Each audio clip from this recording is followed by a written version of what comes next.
I'm R.C. Wonderly. I'm a local artist here in Las Vegas. Hello, my name is Daniel Habegger, and I'm originally from Switzerland and have been living here in Las Vegas for the past 15 years. When you walk around now here in this valley, we have a recession going on, and I would say that you will find houses where it says reduced and for sale reduced, and you would say it has two implications. One is positive, you say, oh, it's now available cheaper. But the negative implication is, why is it reduced? Does it not sell, or prices have gone and bottomed out? And reduced, for me, I mean, I work pretty minimally, so that just fits the work, and you just kind of rolled with that. Yeah, I went to the University of Dayton, and I studied sculpture, printmaking, and painting, all three, and also a little furniture design. One of my professors had a degree in furniture design, so I learned a lot with the woodworking from him. And in fact, like these canvas pieces here is what I was making when I left college, and I was so into actually making the canvas or the substructure for the canvas and the stretchers that I didn't really want to paint the fronts. So it was more about the actual physical making of the piece. This painting here is called Luncheon in Tucson. And it actually is going back to something that really happened. About 2 years ago, I met with friends who are European, who were visiting the area, and we met for lunch in Tucson. And when I went there that day, previously there had been a big fire in both parks, the saguaro parks, west and east, and they had burned the park to the ground, more or less, you know. It was wildfires. And it gave the sky an eerie appearance, you know, and the special light, and the topsoil, the soil that we found there is different than from Vegas. It has more this ivory beige tint.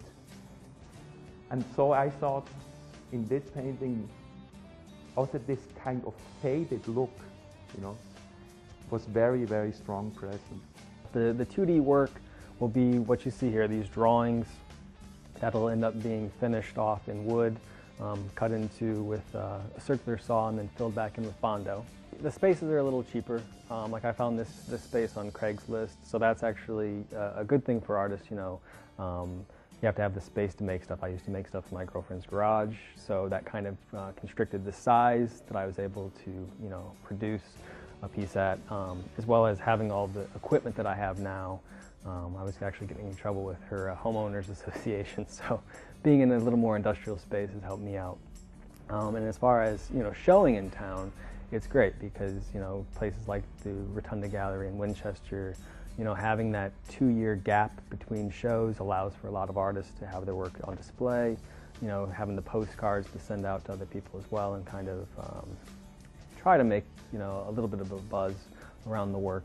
And being so close to Las Vegas, or LA, helps a lot too. We've had a few artists that have kind of come up through the ranks here in Las Vegas, and then now they're showing over in LA. There's also some folks in Las Vegas that have careers in LA and New York that still live here, you know, and work. So that helps as well. This is a white-on-white painting with a mirror, so you see that? So if you look at it this way, you really feel the thinness of the layer of paint, you know? So again, whereas this is a two-dimensional object, and they have this mirror-like effect on the paint, you know, because of the hues of the white, it really is what it is. It's also a mirror, you know what I mean? So I thought this is important, like in a way to discuss what we have here, you know? Where from more like classical painting, in my opinion, a modern abstract expressionist painting, to something that's more muted but then becomes really like a sculpture, you know. And that's where I meet with RC, I would say, you know. He has a more linear style, but it's hard to say whether his work, is it now paintings or not. So therefore, for example, if he uses OSB or like plywood or particle board, it's because he doesn't want to give the appearance of like a canvas, you know. I use canvas in part, but then I do something else with it, you know. All right, I hope to see all you guys out at the shows. The Winchester Gallery opens first, and then Reduced 2 is at the Rotunda Gallery downtown. Thanks.